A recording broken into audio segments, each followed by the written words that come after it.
and I'm here to show you around the Carnival of Speed, the world of Formula One. The real stars of racing today are the drivers. But what is it that makes them want to drive? Why are they so willing to risk their lives? We've all asked these questions. So let's join the circus and see if the fastest heroes in sports can answer them.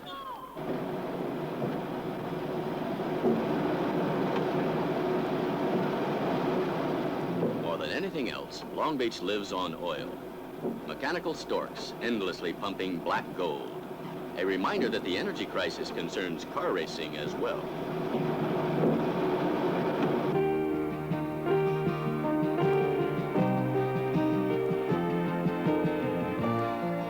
Long Beach, a coastal city in Southern California, which Americans would like to see become their own Monte Carlo. Chris Pook triggered this dream by organizing the city's annual Formula One car race. The idea is to attract tourists to the jet set level, also because the glamour of Hollywood is not that far away. So far, however, the experience has not been profitable since the budget has always ended up in the red.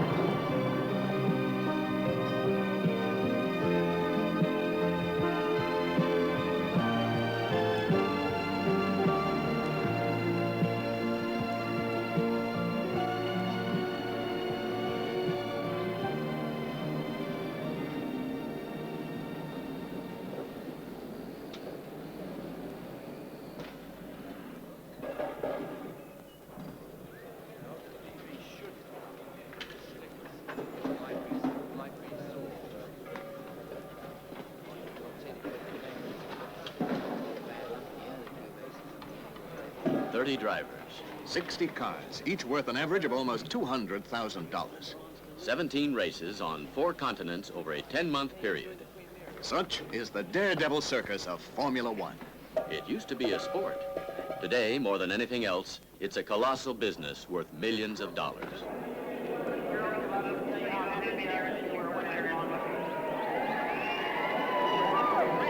Would you come forward, please? Francis Carey, Tequilada.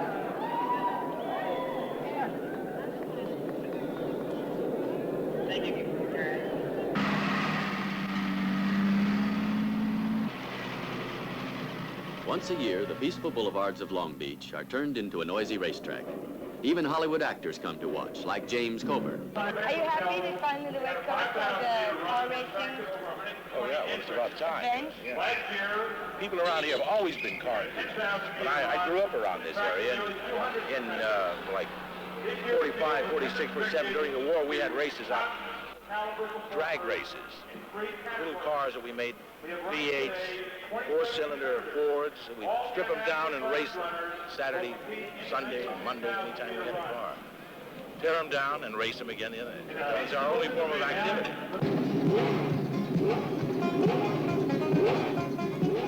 Back to America and its varied forms of entertainment, some of them silly, like the dragsters based on nothing more than an engine's power of acceleration.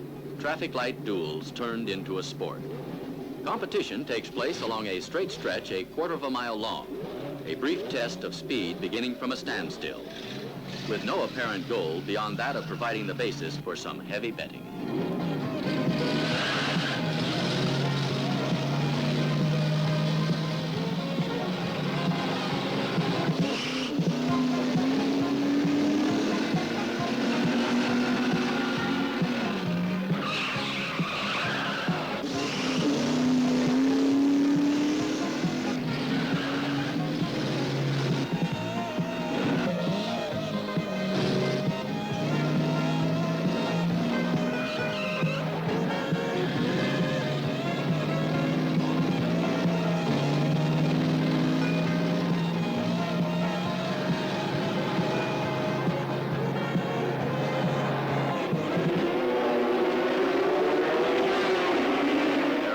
Of side attractions, motorcycle races, marathons, bicycle races.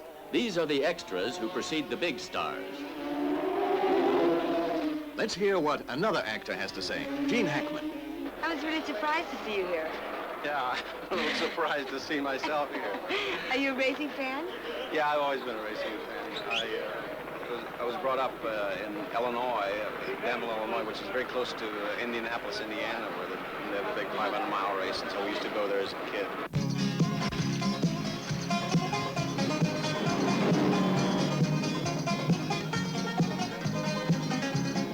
At first glance, stock cars, which Hackman drives for fun, look like ordinary Plymouths, Chryslers, Chevys, and Fords, which anyone could own. The truth is that skilled mechanics have turned these modest-looking vehicles into 800-horsepower monsters capable of reaching speeds as high as 200 miles per hour. Stock car races are a favorite with Americans because of the thrills and spills involved. And yet, despite numerous accidents, the safety of the drivers is practically guaranteed. In 25 years of stock car racing, only one driver has been killed.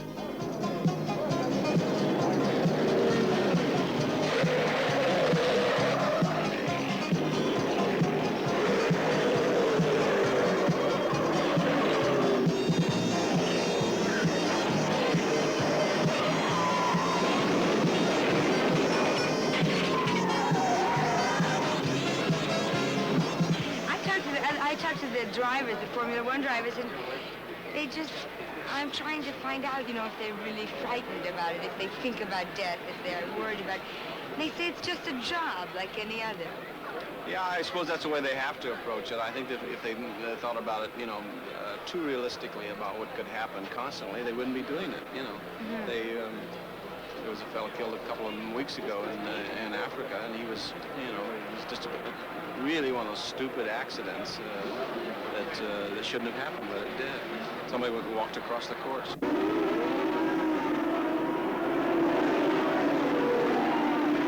Hans Stuck, the German driver who witnessed this senseless tragedy. Kalami, you know, when our friend Tom Price got killed, you know, I was just ahead of Tom, and I missed this marshal, you know, you heard the story. About 1 centimeter I missed him, you know, so if I would have been there half a second earlier, would have been me who got killed.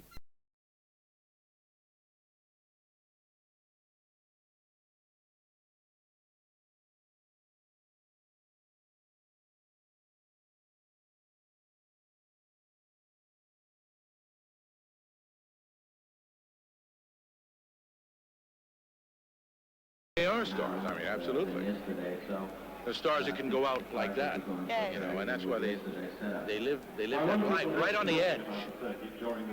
You know, that's pushing it a little further all the time, and that's both exciting and dangerous. But without the danger, there would be no excitement. Back to Long Beach and the tense atmosphere that precedes every race.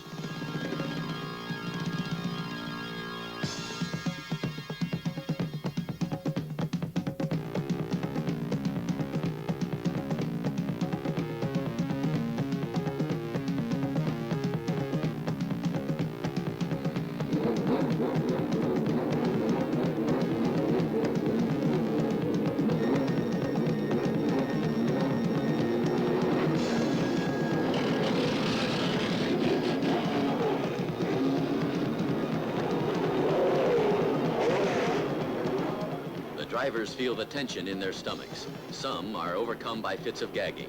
Pulse rates soar to 200 beats per minute. This is the moment when these earthbound astronauts feel their most human, with their fears, their doubts, their hopes. Now, isolated from the rest of the world, they seek that total concentration that must last them for the next 2 hours.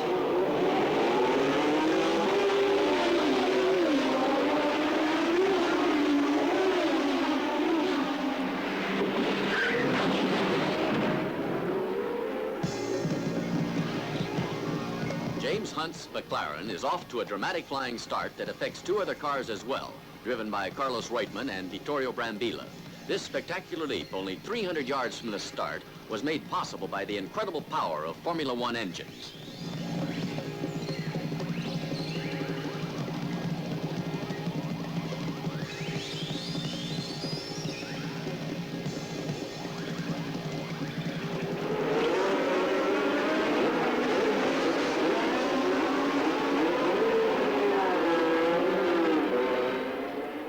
The officials are beside themselves. In the ultra-professional world of Formula One, the lives of the drivers are in the hands of dilettantes. Inexperience, fear, and carelessness are often the cause of irreversible errors.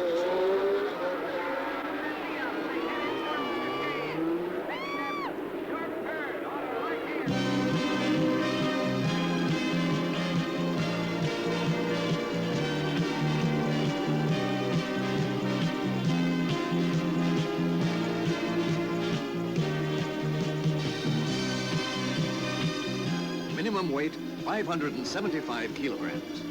Maximum width, 2 meters, 15 centimeters. Height, no more than 80 centimeters. Engine displacement, 3,000 cubic centimeters. 1,500 in the case of turbo propulsion, such as Renault's. Over 500 horsepower. Speeds as high as 300 kilometers or 200 miles per hour. 5 or 6 gears that allow for maximum acceleration. Bodies designed with the help of computers.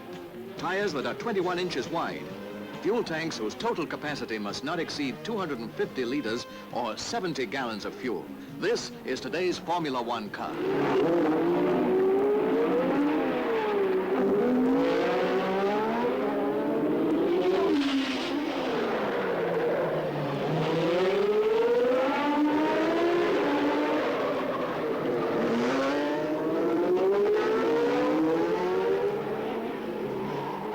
At Long Beach is a thrilling three-way battle between Jody Scheckter, Mario Andretti, and Niki Lauda.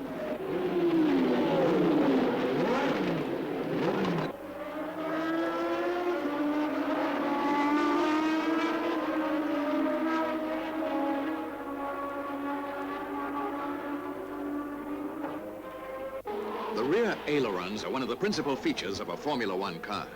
These wing-like appendages can be regulated. They work exactly like the flaps on an airplane, only here the purpose is the opposite, to keep the car on the ground.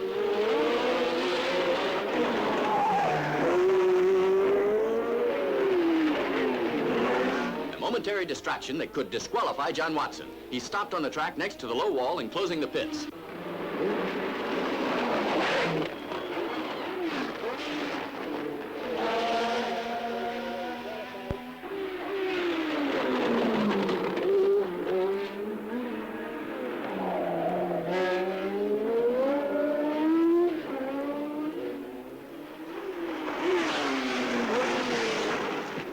Chapman, the man who owns Lotus and who is considered the English Enzo Ferrari, watches his driver Mario Andretti fly past Jody Scheckter on his way to victory.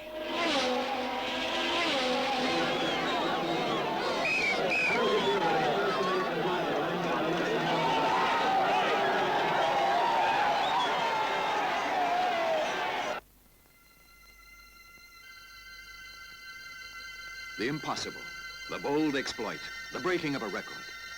Such dreams will never be discouraged.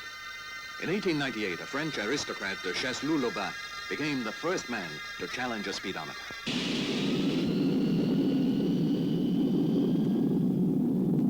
The Salt Flats at Bonneville, 80 years later.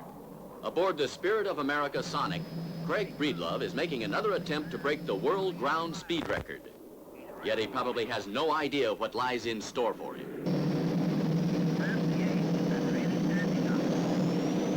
Out of the mile. At this moment, Breedlove loses his parachute, the only means of stopping the Spirit of America.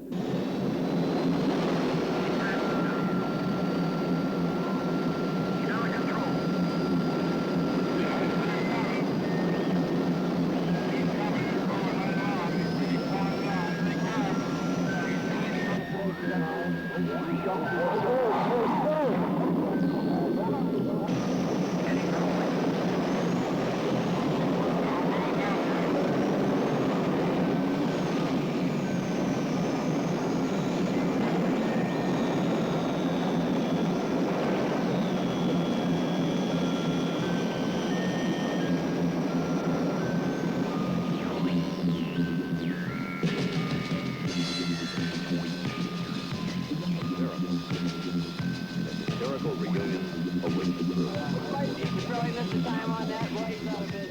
The breathtaking ride ends in the lake. Perhaps without even realizing it, Breedlove has broken the record. He has also emerged miraculously unharmed from the remains of a veritable missile, which some people insist on calling an automobile. A victory that's a tribute to life. The relieved hugs from his father and friends bring Breedlove out of his shock. I waited for a while, tried to hit the brakes, and the brakes just wouldn't go. I pumped the brakes all the way down. No brakes at all? Nothing, no brakes at all. Jeez. And then I hit my other chute, and nothing happened. Yeah, they've been... And I didn't have any... I just took that steering, I turned it clear around like this, and it finally started brain coming around. I don't know whether the fin was hooked. Yeah, I know, I hit the pole. With your right fin or what? I just saw that pole coming, I just went just like that in the seat, and I hit the pole, and I thought I had it when I hit the pole. I saw that telephone pole coming, I said, oh, and I went like that, and rid of my teeth. Hysterical laughter brings release after everyone's initial fears. Sheared off like nothing, boom, and no pole. And I thought, oh my, another chance. I looked up. I hit the water, that water started slowing me down. I seen this big old bank coming, I thought, oh no. I hit the bank and it just went right over the top there, and I was flying through there about 30 feet in the air, and I said, now I'm going to drown, Catching the canopy off and trying to get my belt on, I couldn't get my mask off, and the water was filling up like that. I thought, what a way to go, all this and I'm going to drown.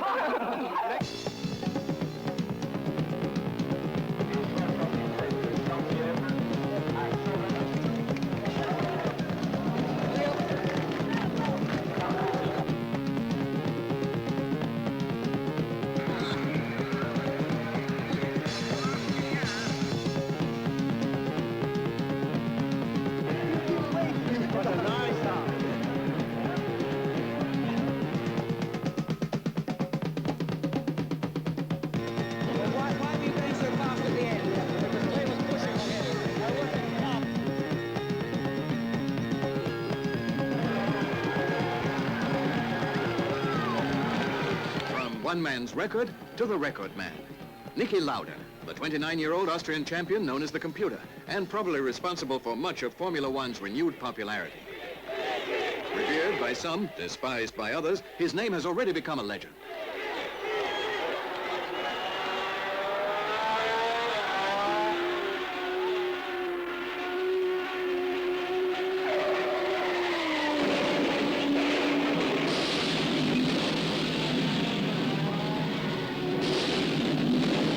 But Niki Lauda is a computer with a soul.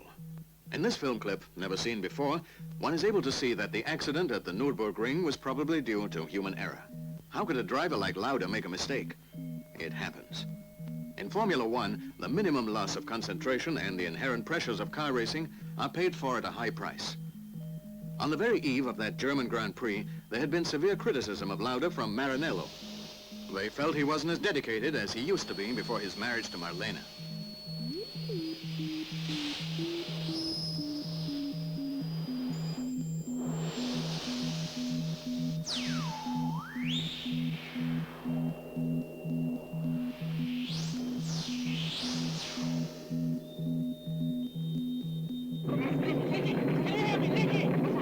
Three other drivers, Arturo Mersario, Guy Edwards, and Harold Hart, stop and pull Lauda out of his burning car. Without their act of courage, the champion wouldn't be alive today.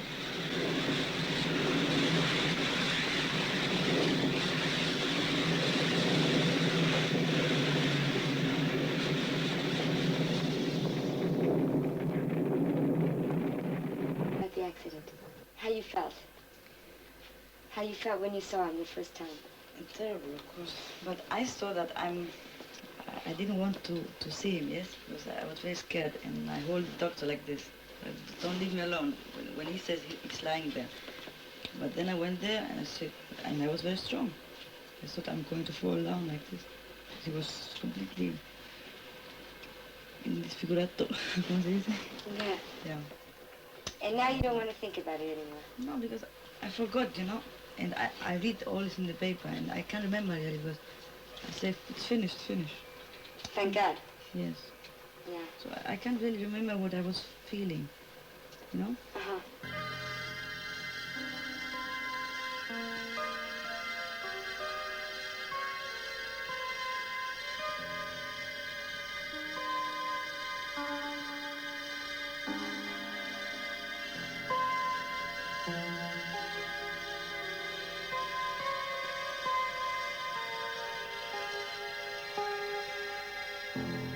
As Niki fights for his life in a hospital in Mannheim, Surgeons plan the reconstruction of his face. During this crucial period, his fierce determination to go back to racing and to be #1 again pulls him through.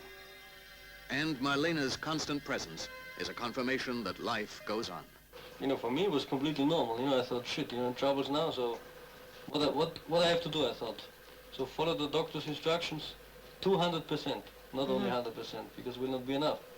So whatever they told me to do, I just did the double. They asked me. You know, I had to get some things out of the lungs, no? With a vacuum machine. It was very bad feeling. So you do it, then you're really destroyed, no? And as soon as I felt better, I made science do it again, you know? So just all the time, and then it was good.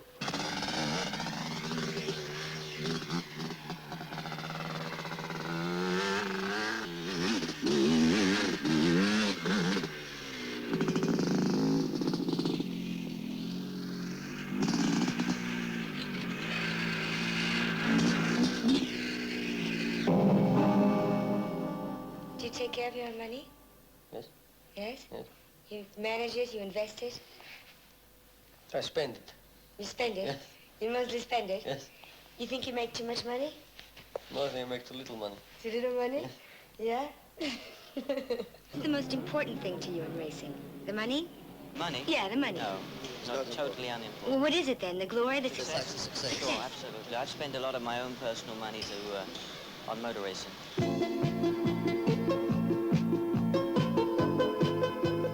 Being a champion means losing certain human dimensions.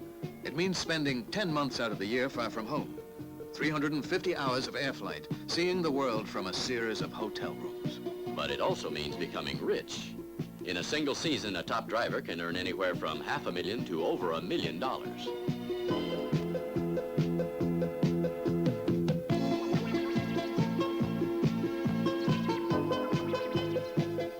It was a much different sport when the automobile was a newfangled steel dragon that everyone dreamed of owning someday. The risks were accepted for the sheer thrill of driving faster than any man had ever driven before.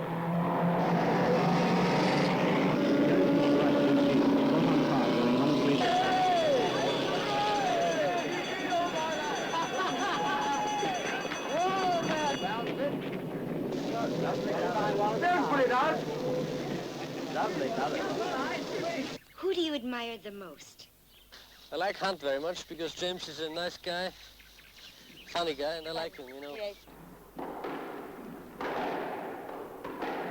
If you'd had an accident like Nicky's, would you have continued racing? Would you have made the same choice that he did? His strength in that, psychologically, in that he's put his disfiguration behind him and he's totally together and very relaxed, is a tribute really to his immense strength. But all I can say is that I hope that if that ever happened to me, I could do what he did, and hopefully I'd have his example to help me. Here are the other ultra-professional champions of today. Carlos Reutemann, Jody Scheckter, John Watson, and Mario Andretti. After winning the famous Indianapolis 500, as a tribute to Farina and Ascari, idols of a childhood spent in his native Italy, Andretti is now aiming for the world title in Formula One.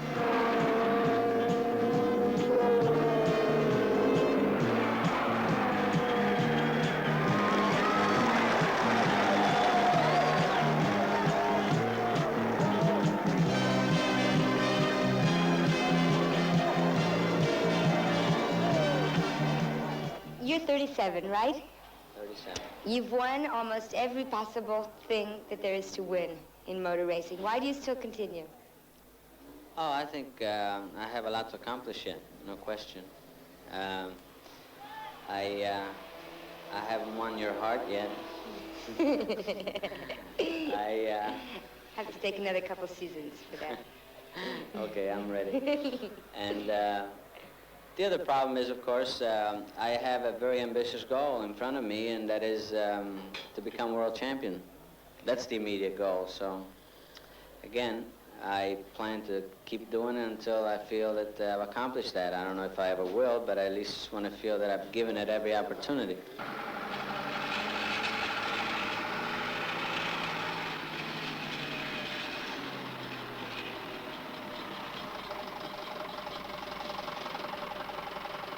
Hi, Eddie.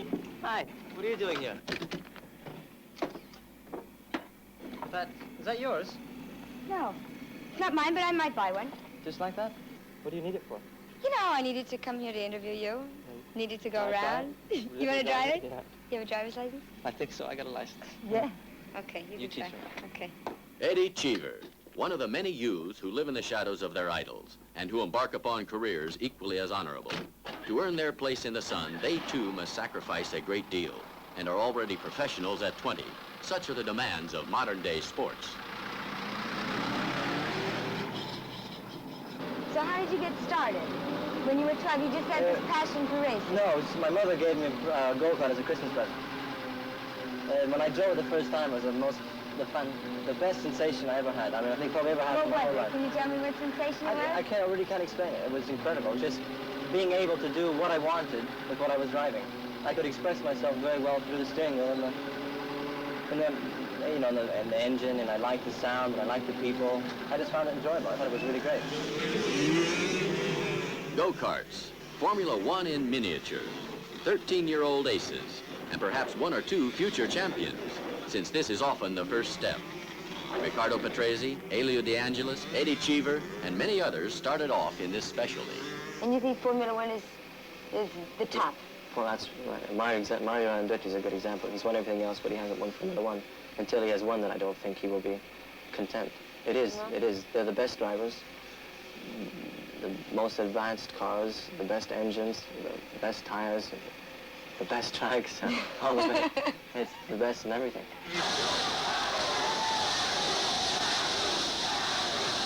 The enthusiasm for Formula One can be unbelievable at times. In Brazil, for instance, it's sheer madness.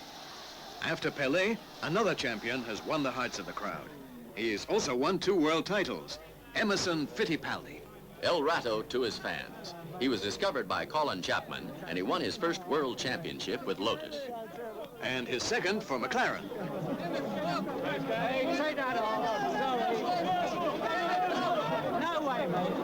The first one, I think, is an obvious question. I want to know if you've ever been sorry in the last couple of years that you abandoned McLaren. It was a car that gave you the chance to win 2 or 3 other world titles. Yes, if I think deeply, yes, because last year, 976, I could have a good chance to win the championship again. But look in the future, I'm happy where I am because I know we are going the right direction. It's going to take a long time to be competitive, but that's one of my ambitions I had in life, to be driving a Brazilian car and a competitive Brazilian car in the Grand Prix.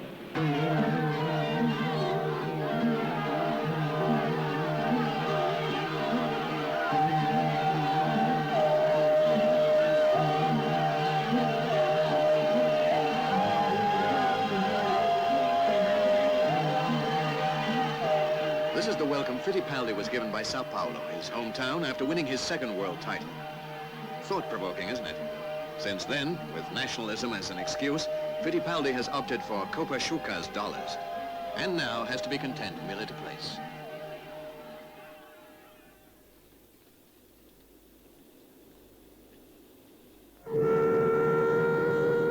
The circuit at Monte Carlo, between the tunnel and the finish line.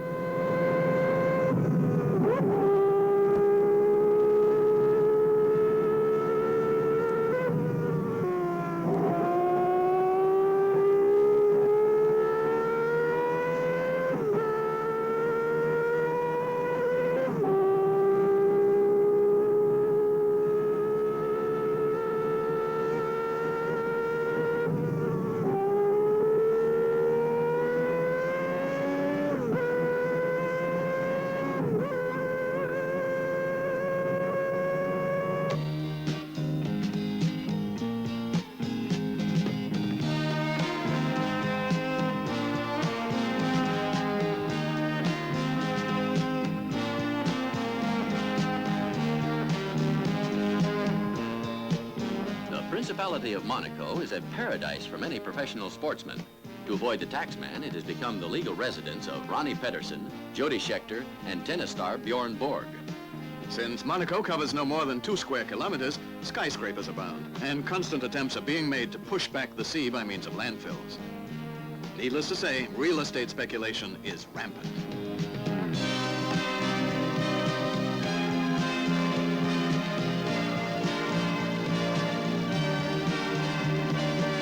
Monte Carlo has also been referred to as the high society circuit.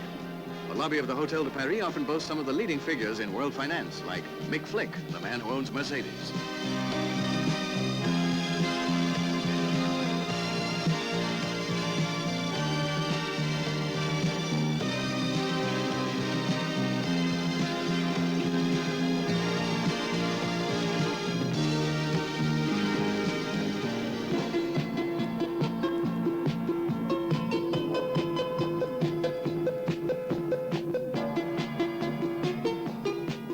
It's here in this unique atmosphere that team managers court potential sponsors. The world of advertising is what guarantees the splendor of Formula One. Ermanno Cuoghi, Lauda's personal mechanic, is not a man to disdain a plate of spaghetti, even if it is a French version.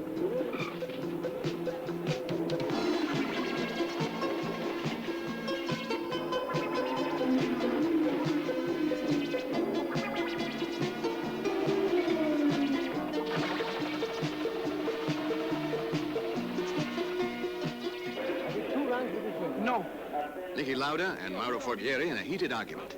The first cracks in the Lauda-Ferrari marriage that will eventually end in divorce. So, which one I had on? There are 2, this one. Your normal wing. Which I had on in the beginning? There are 2. With a different solution of Bandella, that's the only thing. How did I start? Normal. And then we went back to normal. The last normal. Let me just explain. Normal. You ran, you came in. We mount the same wing, only with more Bandella. You came out, you say, worse. And what was the last run? Lesser. You came in, we mount more angle, so the wing was the same as the normal, only with more Bandella.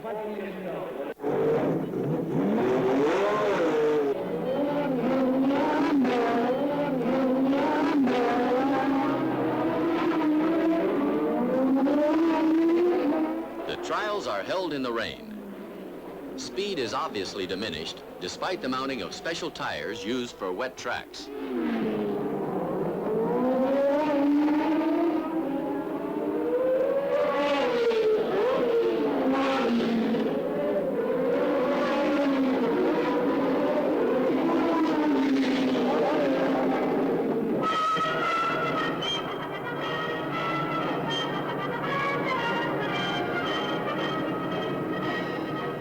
Which has more to do with economics than anything else, calls for the yearly arrival, in grand style, of Ranieri and Grace, the serene highnesses of one of the smallest states in the world. Though perhaps bored to death, they are forced to smile. The Grand Prix of Monte Carlo fills Monaco's coffers with an annual booty of approximately $23 million. Here, too, as in Long Beach, there are pre-race events, though with a European touch, such as the parade of Rolls-Royces worth approximately $230,000 each, genuine collector's items.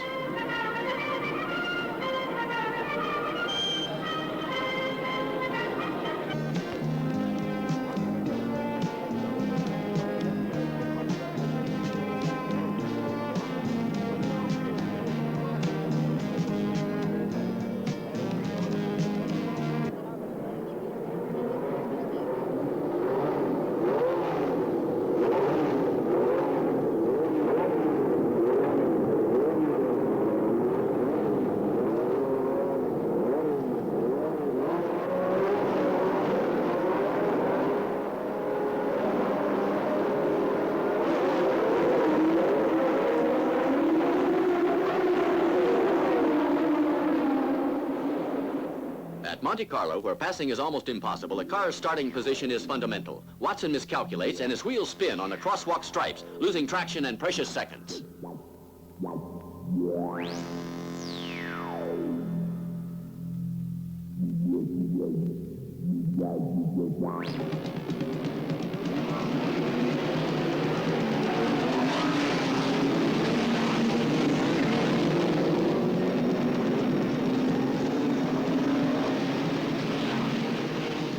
The circuit has undergone few changes. It's still more or less the way it was 20 years ago. Now, however, it's much more treacherous, since the average speed of the cars has increased from 105 to 130 kilometers per hour.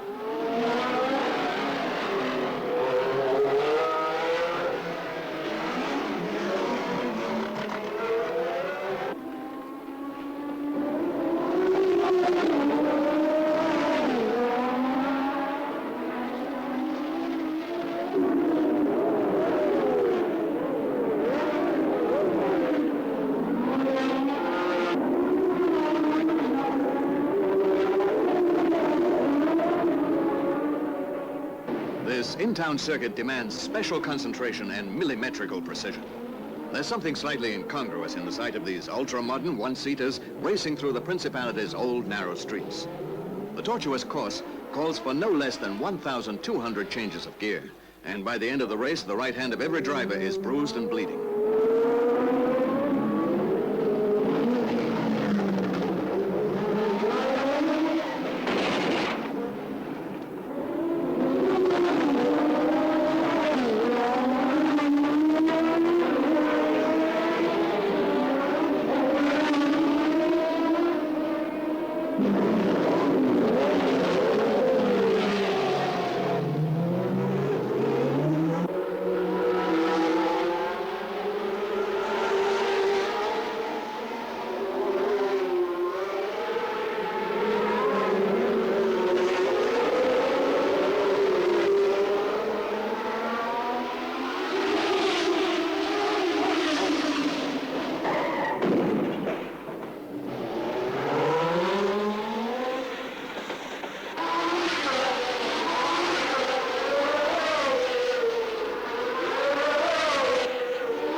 Only one more lap to go, and Jody Scheckter will fly toward the finish line and victory.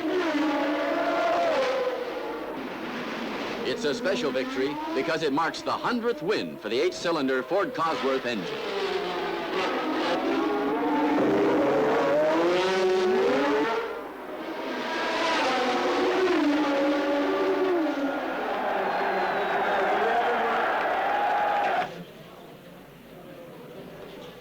The reporters are protagonists in their own right.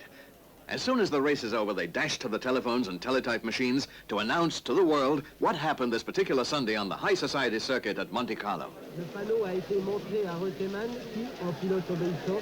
Molto buona la prova di Patrese, punto. Il debuttante italiano ha dato del filo da torcere. Ok, alors écoute, je te donne le machin.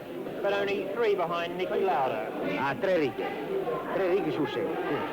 Così è rimasto 2 volte buggerato. This Jody Scheckter, who has a sort of English type accent, and that's the actuality I just fed you. Vicino a Scheckter c'è una grande torta di legno, bianca e azzurra, col numero 100 in mezzo, 2 punti. Ricorda la 100ª vittoria dei motori Ford in Formula 1, conquistata ieri, punto. Qualche schizzo di champagne finisce anche sul palchetto dei Principi di Monaco e Ranieri, con grazia, evita di essere bagnato. Monte Carlo, together with Long Beach, is one of the few city courses still in existence. An exception that was once the rule, like the legendary Mille Miglia. During Italy's fascist regime, one of the cars that competed in the celebrated race was the Gasogeno Dux, which ran on charcoal. Who can remember how it placed? The Mille Miglia, an epic race that was repeated for 30 years, from 1927 to 1957. Here it is in some footage from the 50s, complete with the original soundtrack. Moments that are gone forever. È l'alba, le partenze sono cominciate a mezzanotte. Arrivederci, fagioli. La Ferrari di Umberto Marzotto e Cristaldi si spaccherà in 2 a Peschiera, con pochi danni fortunatamente per i piloti. Bracco porterà bene la sua Ferrari 2 litri. L'inglese Haley sulla macchina di cui è costruttore. Biondetti affronta la più lunga delle 1000 miglia sul Jaguar. Fangio è nuovo per questa gara. Il Po, siamo a Ponte Lagoscuro. La corsa ha già preteso una vittima, il bresciano Bassi, caduto a 17 km dalla sua città su una strada tragicamente famosa. Il succedersi dei numeri mostra che l'ordine di partenza non è ancora spostato. Il 728 di Ascari dovrà abbandonare in Abruzzo per rottura della trasmissione. Anche Biondetti corre verso un incidente, la rottura di una balestra che gli costerà 48 minuti di ritardo. Un'altra vittima è rimasta alle spalle, l'inglese Monkhouse. Si dice che abbia sbattuto contro un cartellone su cui era scritto buona fortuna.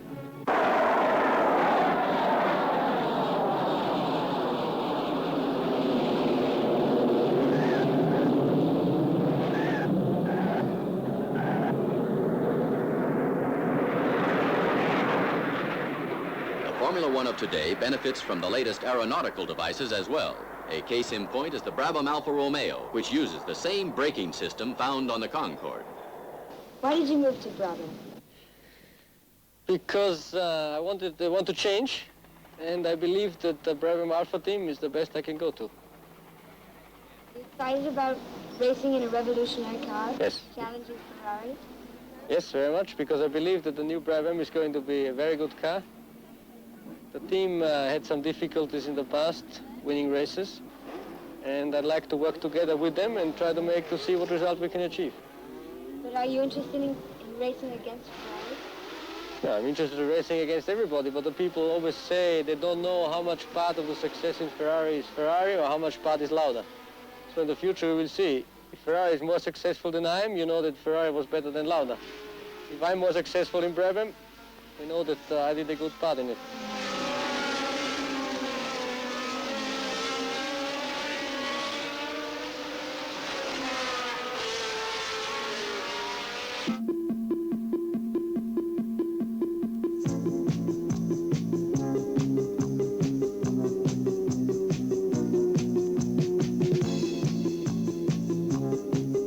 Formula One, a world that burns up more than the fuel it thrives on. The cars age quickly, as do the drivers. Gilles Villeneuve, a French-Canadian, is one of the new names in racing, and he's had the luck to be hired by Ferrari.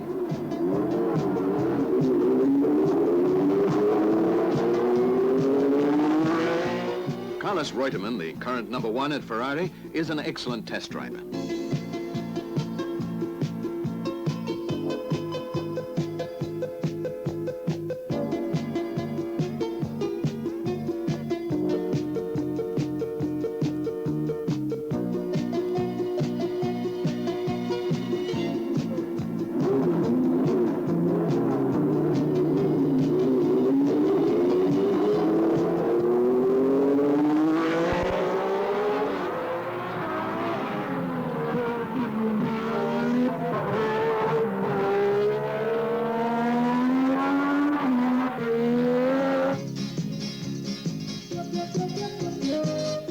Just as the cars are constantly brought up to date, so the modern driver is careful to remain in top physical shape. He's got to be a more or less all-around athlete. His training is simple enough, plenty of swimming, skiing, weightlifting, but above all jogging, which is essential to optimum physical performance. Running can be fun too, as evidenced by the frequent foot races among drivers held on various Formula One tracks.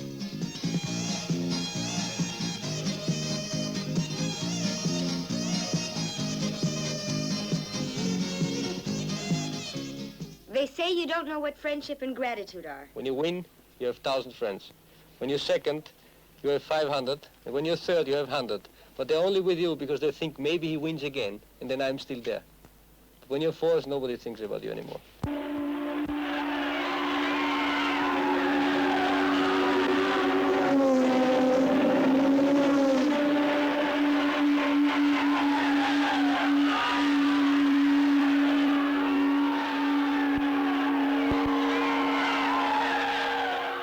In order to be victorious, a Formula One team must be led by that special breed of men who create a certain type of atmosphere and galvanize their drivers.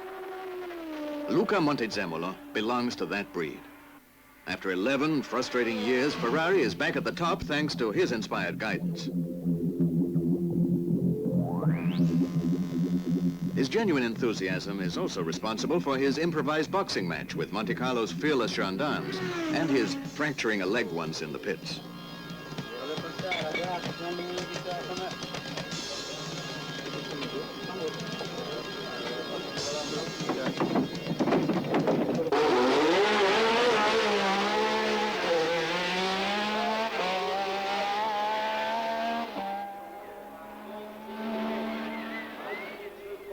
He's a stupid, this one, eh? Ce la fa finire così. Va bene.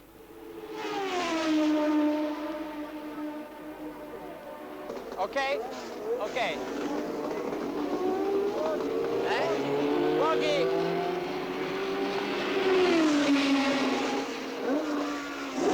Luca, especially in 74 and 75, got a lot of things in perfect shape. You know, everything was, the organization was very bad, and he just got everything absolutely right. So from this, we made a very good base for us to start off working. And therefore, he did a lot for me and for Ferrari. And Luca was the guy who realized that the drivers are human beings which need some treatment sometimes. You know, even if he says, you're a nice boy, go and drive. Now, you know, you feel happier. And he was the guy who realized and did it. Is he a friend? He's a friend of mine, yes. Friendship and close collaboration also play a fundamental role in rallies, where the dangers are different than those in Formula One. Here to talk about them is a Formula One champion who's also taken part in more than one rally, Ronnie Peterson. Well, to me, rally seems just about as dangerous as the thing I'm doing, because they're doing very high top speed now as well, and they're racing on roads which they on some places don't know at all. And when they go off the road nowadays, they have fairly big accidents.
Is no ordinary joyride, but a type of race requiring special skills in the judgment of speed versus terrain.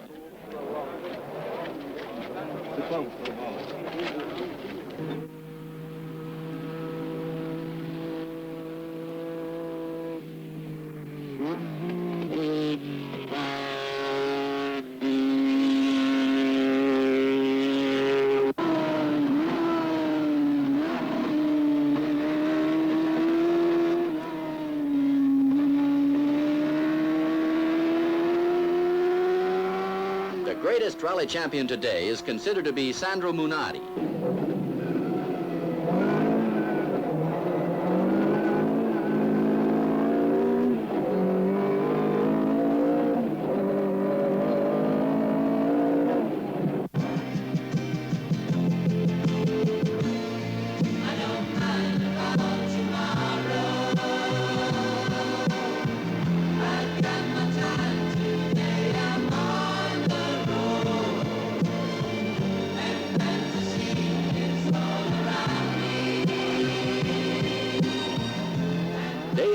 Thousands of fans gather at the most inaccessible spots along the course for a glimpse of their idols. They will cluster at the edge of a road, forming a human guardrail for the cars that streak past.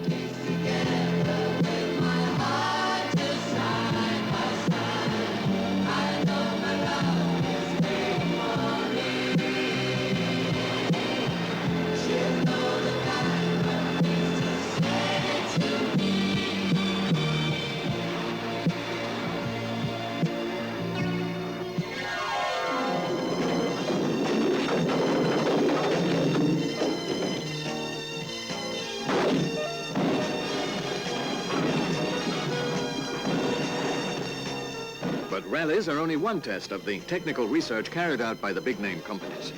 The automobile industry is interested in safety as well and follows scientific methods in testing the resistance of its products. The goal is a future free of casualties.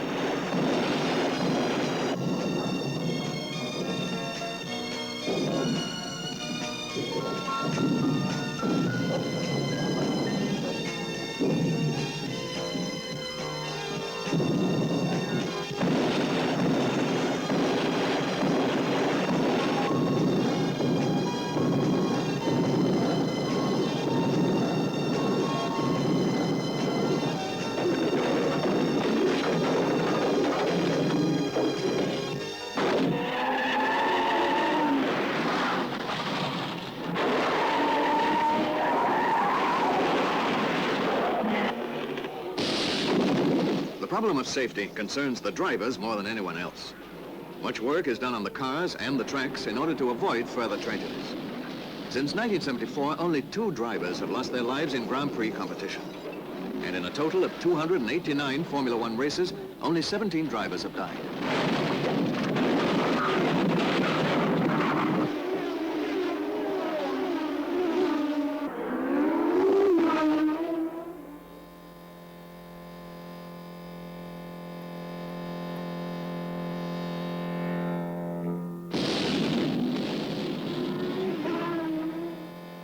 Fire is still the major risk. The special suit worn nowadays allows for a margin of 180 seconds before the flames will burn through to a man's skin. Unfortunately, there is always the danger of asphyxiation.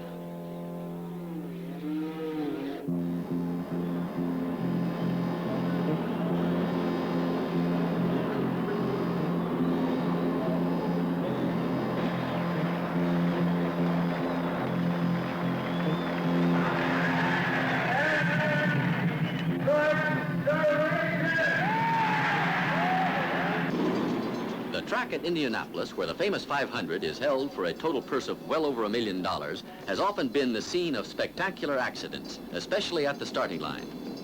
This is due to the fact that 33 cars take part in the race, and the drivers who find themselves at the rear of the pack will do anything they can to squeeze their way up to a front position.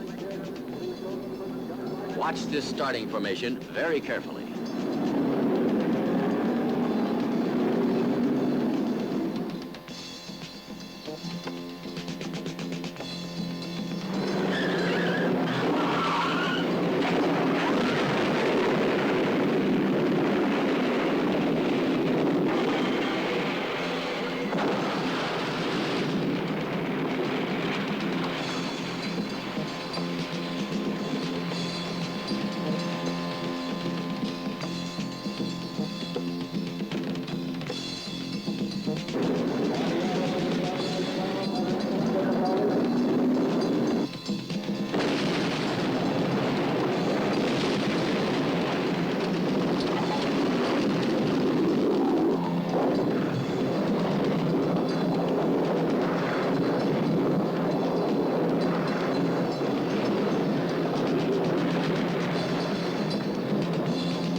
From the legendary Indianapolis to another track equally as famous, Le Mans.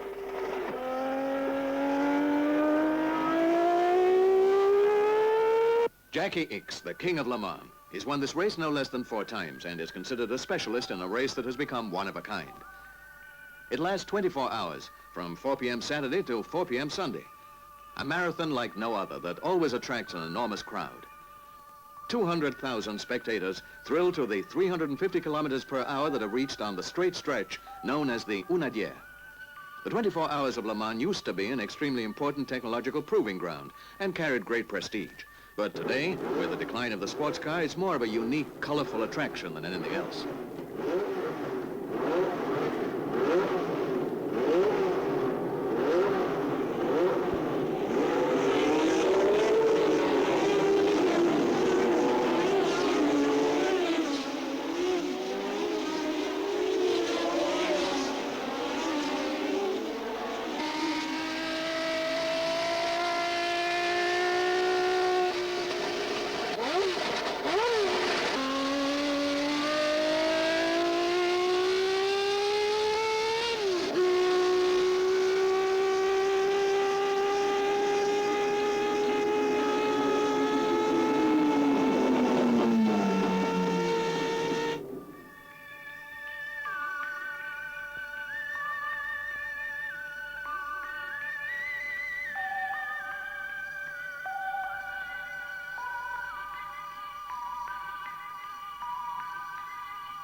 Despite the inordinate length of the race, every minute counts. And the changing of drivers, 2 or 3 per car, is executed with split-second precision.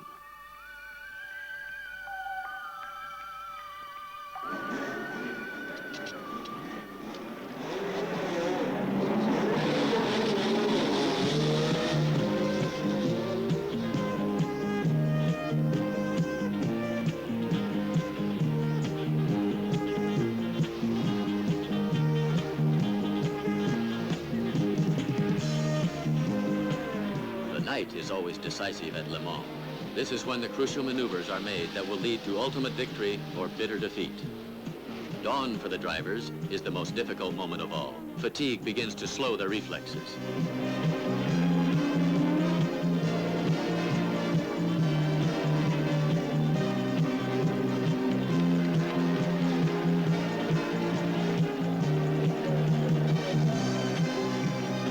Le Mans has known epic days.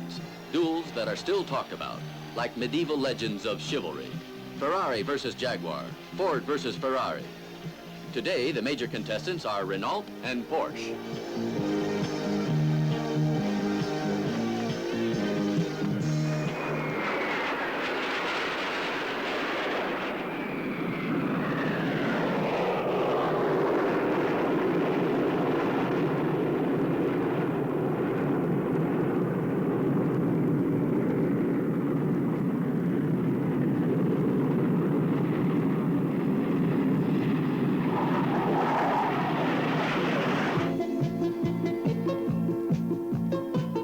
From a French tradition to an English one, the typical British love of anything covered by the dust of time. On display at Silverstone are vintage models driven by collectors or former champions like Stirling Moss. You recognize him? That's Stirling Moss almost 30 years ago. The Italian public learned to appreciate him at Caracalla, which was then on the outskirts of Rome, where veritable automotive bullfights were held. Moss made history precisely because he never did succeed in winning the world title.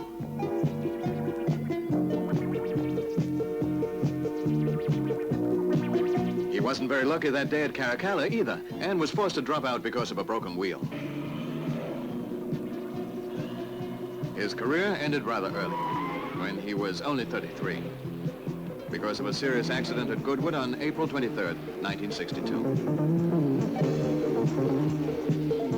Would you like to be one of the drivers today in Formula One? Do you feel sorry that perhaps you drove when the cars you drove were racing and not in this time? No, that I don't feel sorry. I feel sorry that I had to give up because I had a bad accident a long time ago.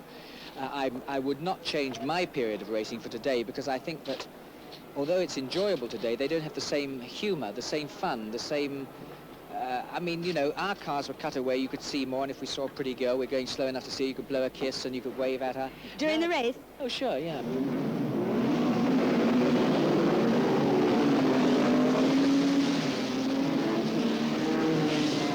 It's easy playing with the double. Yeah, sure. That's the karma for things like that. But before, you know, like in 1940, in order to get a license, but they had to take it over like this and get it out. Planes like this. Yeah. Not What do you have a Cessna? It's easy. looks easy. Very easy with this thing. But now the red arrows are coming. Yeah, they're fantastic. Why not a big like this?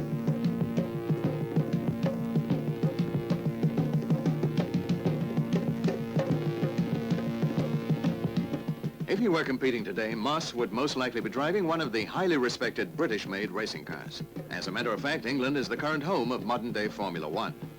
Of all the factories, Lotus is the most prestigious. Colin Chapman, ingenious inventor of the monocoque or unified body chassis construction, has set up his racing division in an 18th century deconsecrated church, where some of the fastest cars in the world are built.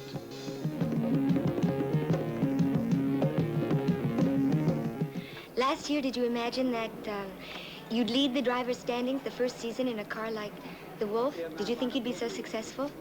No, not at all.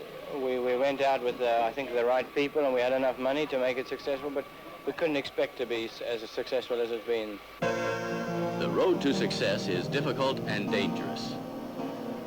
as Jody Scheckter found out back in 1973 at Silverstone, where he was the principal figure in a dramatic accident.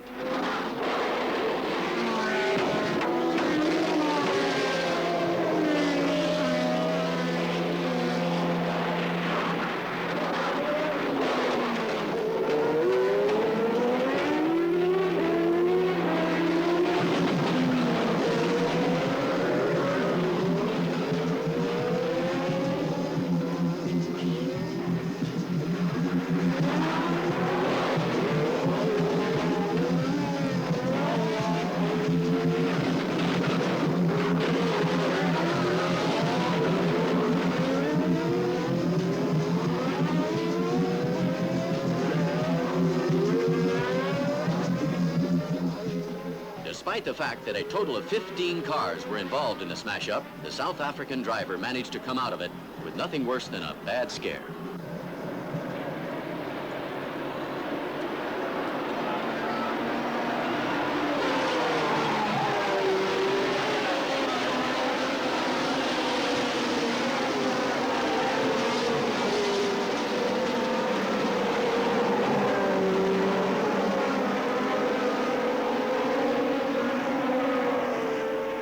Silverstone, together with Monza, is one of the few fast tracks where Formula One Grand Prix are still run.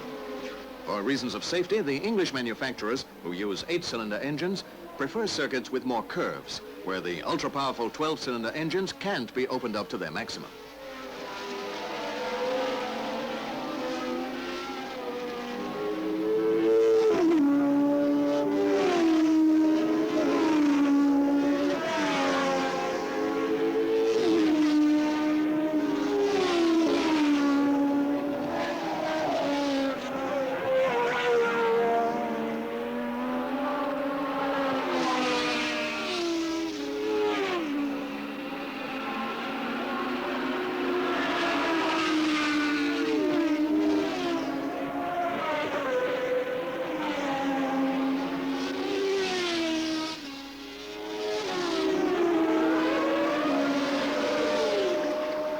Reutemann in a hair-raising spin. He loses 15 seconds. A mistake that can cost a driver the race.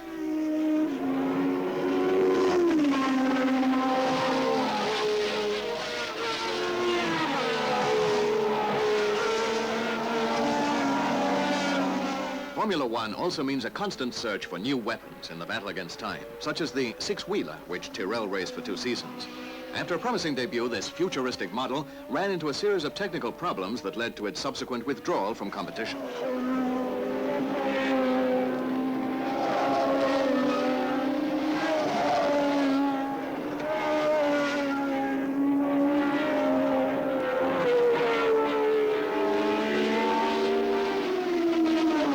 Teddy Mayer, the former lawyer who now owns McLaren, runs over to congratulate his driver, who has just won the race.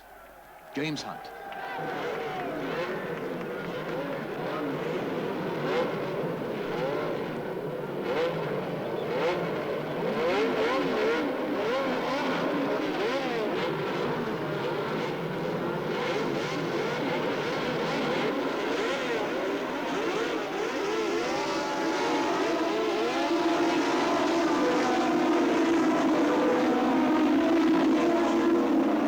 Modern-day racing, human courage is outweighed by sophisticated technology.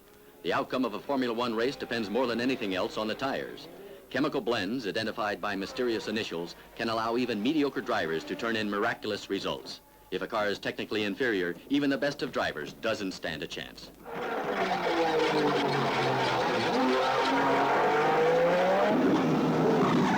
This year's Grand Prix have been rendered even more exciting by an important technological duel between Goodyear, which has held a monopoly on Formula One tires since 1974, and Michelin, which furnishes Ferrari and Renault. It's being called the Great Tire War. Goodyear still manufactures a traditional tire with crisscross grooves, whereas Michelin uses the radial system, which on paper at least allows for greater traction. It's a battle between the U.S. and Europe in which no holes are barred, and it's having vast repercussions on the international market.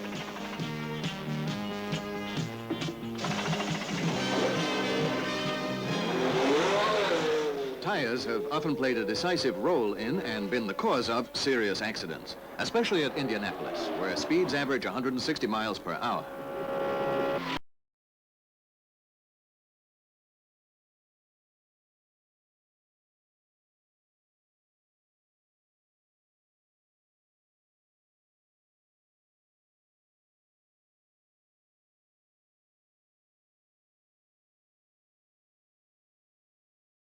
Clay Regazzoni was one of the few European drivers who tried to surpass the achievements of Jim Clark.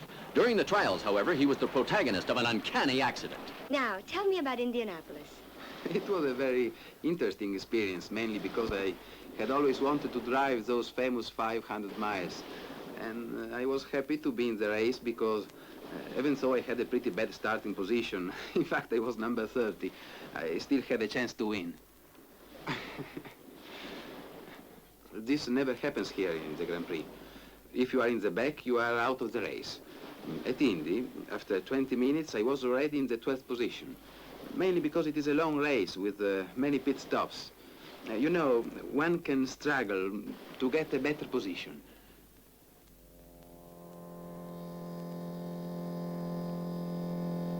A small error causes him to lose control of the car. The front left tire is stopped by the embankment at the edge of the track and acts as a pivot, flipping the car into the air in a complete somersault. There. At this point, Clay Regazzoni is out of danger.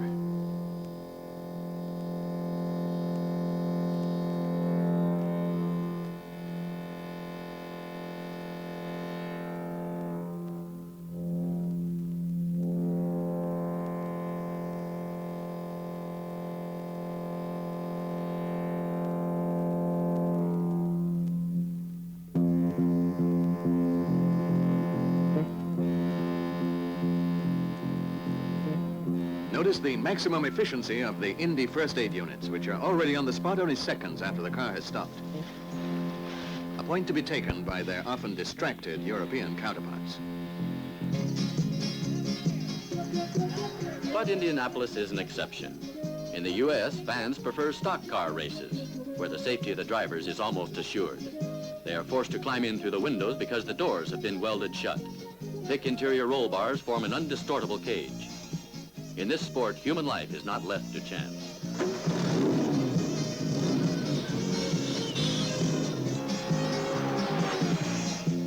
During their long careers, the most famous stock car champions, Richard Petty, A.J. Foyt, and Cale Yarborough, have managed to accumulate fortunes which are reputed to have reached millions of dollars.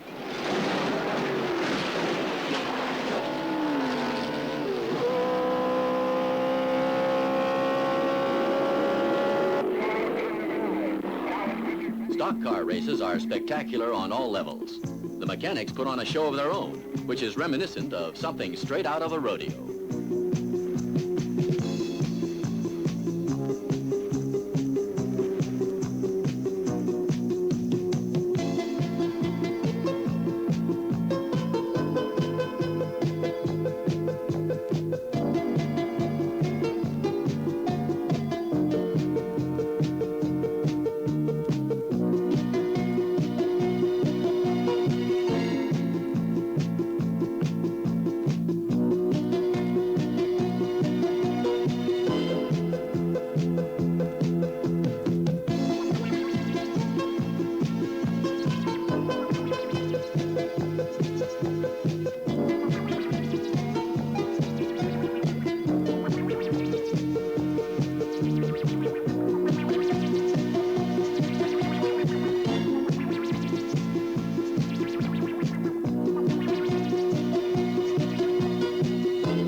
From the Old West atmosphere of stock car races to the impenetrable masks worn by Formula One drivers. Medieval knights or astronauts? What kind of men drive today's races? What makes them run so many risks? Each one has his own story to tell. Some may seem banal, but all have a certain depth. The risks and courage involved in this profession are motivated by much more than the desire for fame and fortune or the thrill of living dangerously. What is it that attracts the crowds? The chance of seeing an accident? We asked several celebrities. The first is actor Michael York. Did you come expecting to see an accident? No, but I know what you mean. You know what I mean? Because I suppose that is exciting, and I suppose subconsciously everyone is looking for that extra bit of sensation excitement. But Muhammad Ali. No, I never like racing because it's too dangerous. Boxing is dangerous too, but I think I could be killed easy in car racing, and I don't like speed.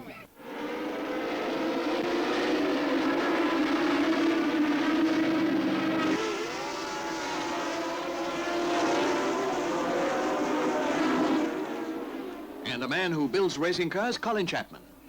Mr. Chapman, I've read a lot about how you build very advanced cars. But some people have made the statement that they're also extremely dangerous. You have any comment? I don't subscribe to that at all. I think it's completely wrong. And I think that it is a press story which bears no justification.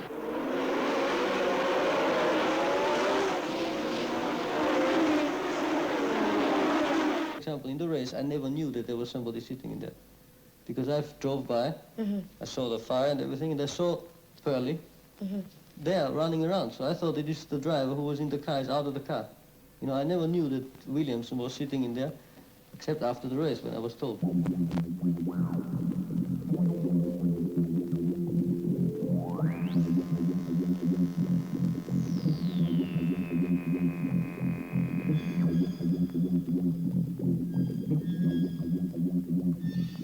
This is the accident Lauder was talking about.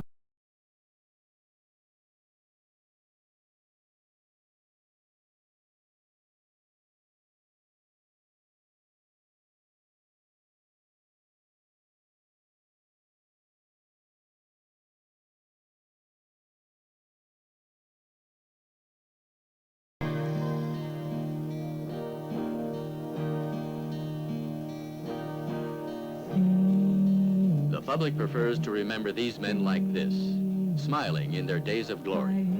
They are the drivers who are no longer with us, great champions who were worshipped for their unforgettable achievements. Though dead now, they live on in the hearts of the public. It seems impossible that they are gone, these brave men who contributed so honorably to the history of car racing.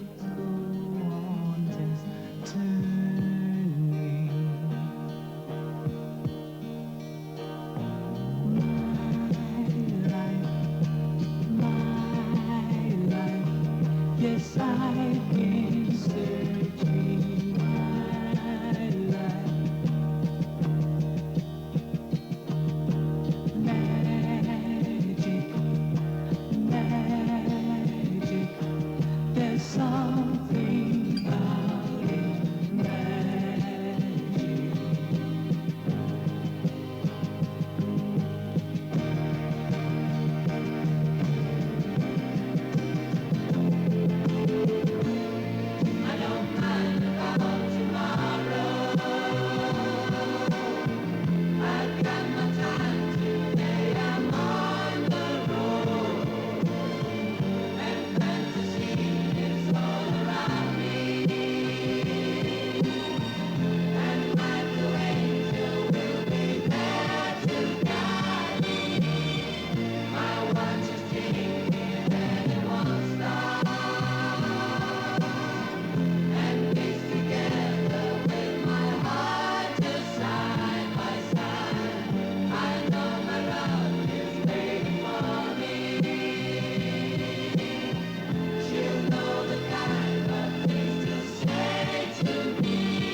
it's not a concentration camp. This is the course at Monza.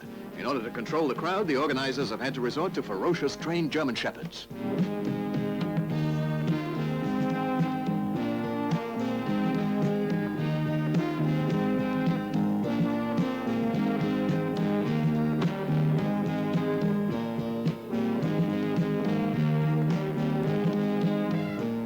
The public, more than the drivers of the cars, is the real protagonist at the Gran Premio d'Italia, Italy's Grand Prix.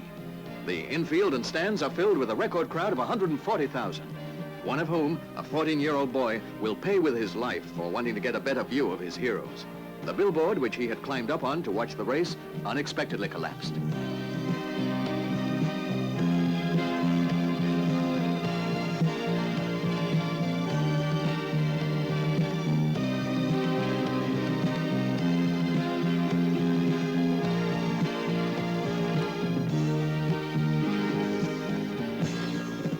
The drivers try to concentrate as much as they can.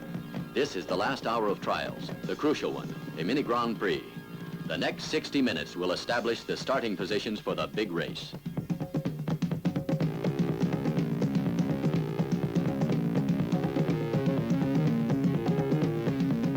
Here we are taking a complete turn around the track at Monza, the Temple of Speed. Our driver is Bruno Giacomelli, and the car is a McLaren.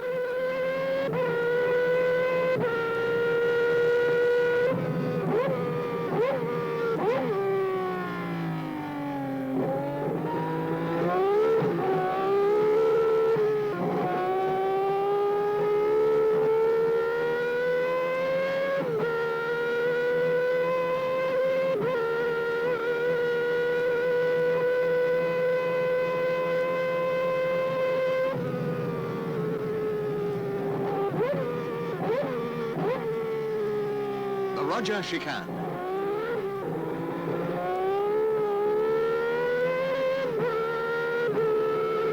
The Lesmo curves.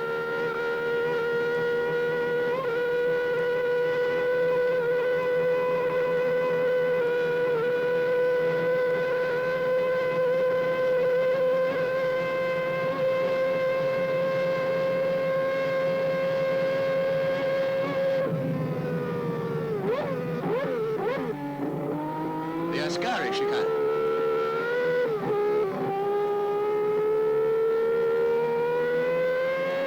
A stretch opposite the pits.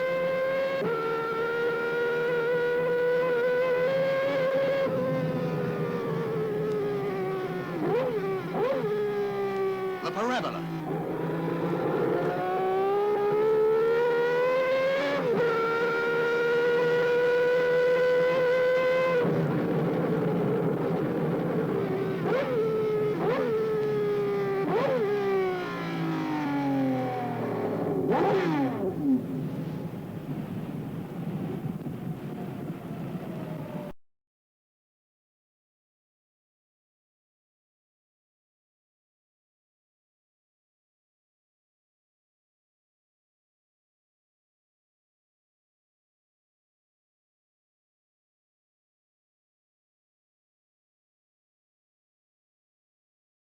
I mean, Jochen was a very good friend of mine.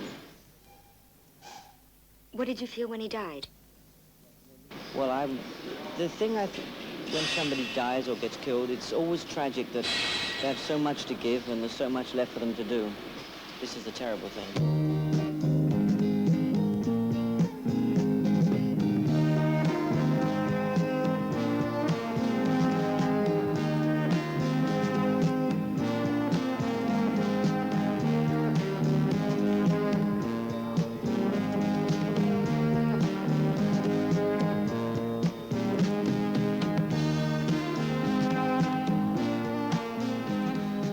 Crowd, holding its breath a split second before Europe's last Grand Prix of the season.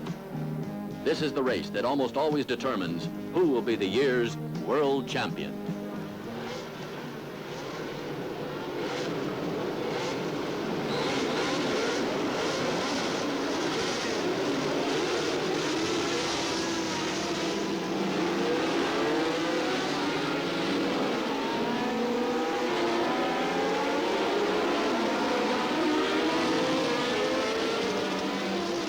Each car stalls.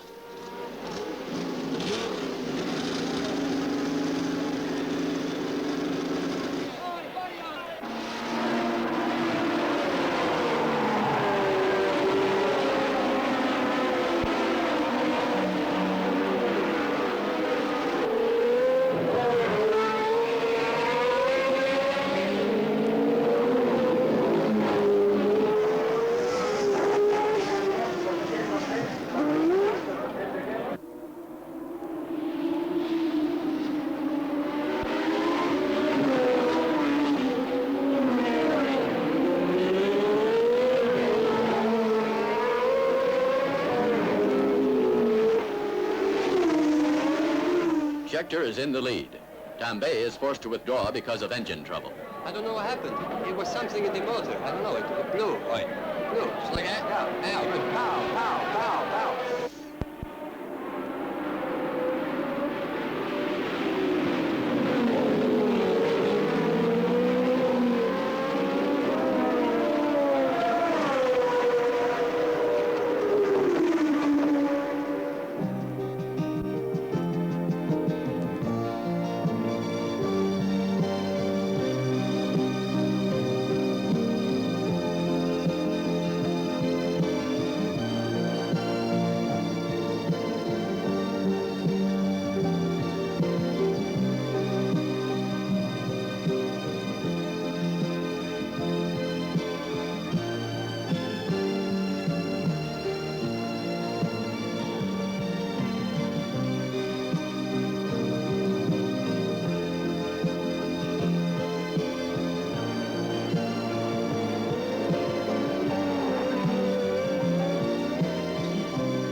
Hunt goes into a spin.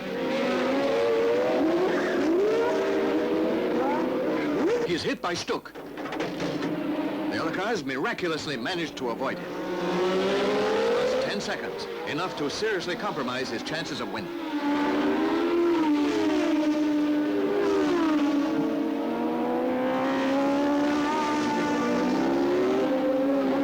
Something's wrong with Brett Langer's engine.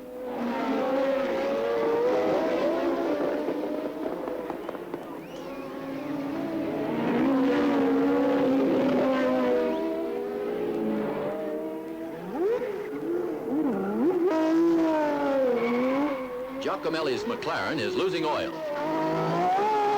Borghieri no longer sees his drivers and starts to worry. Patrese, who skidded out of the race on Giacomelli's oil, loses his temper and throws an angry punch.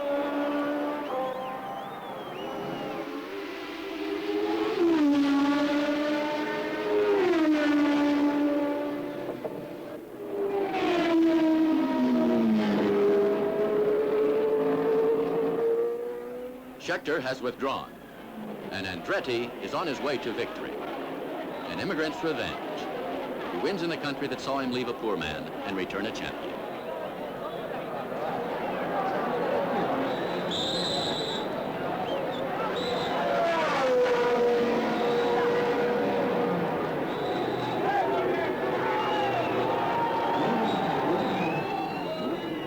The crowd identifies with its heroes and swarms onto the track in an effort to touch them, to prolong the excitement. Everyone wants a souvenir of this thrilling day.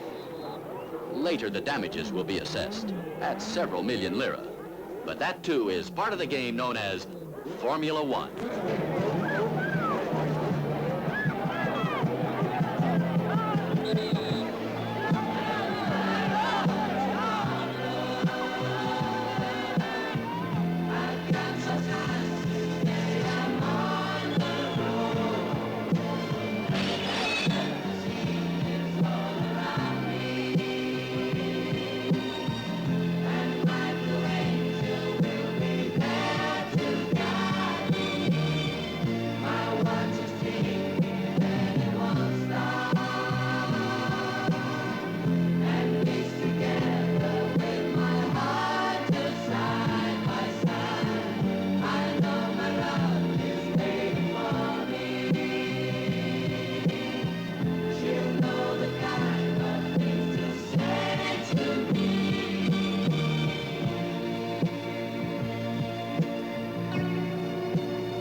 Once again, the fastest sportsmen in the world have put their lives on the line.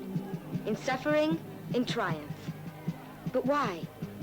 Why has man set out to conquer space? Why does he climb mountains?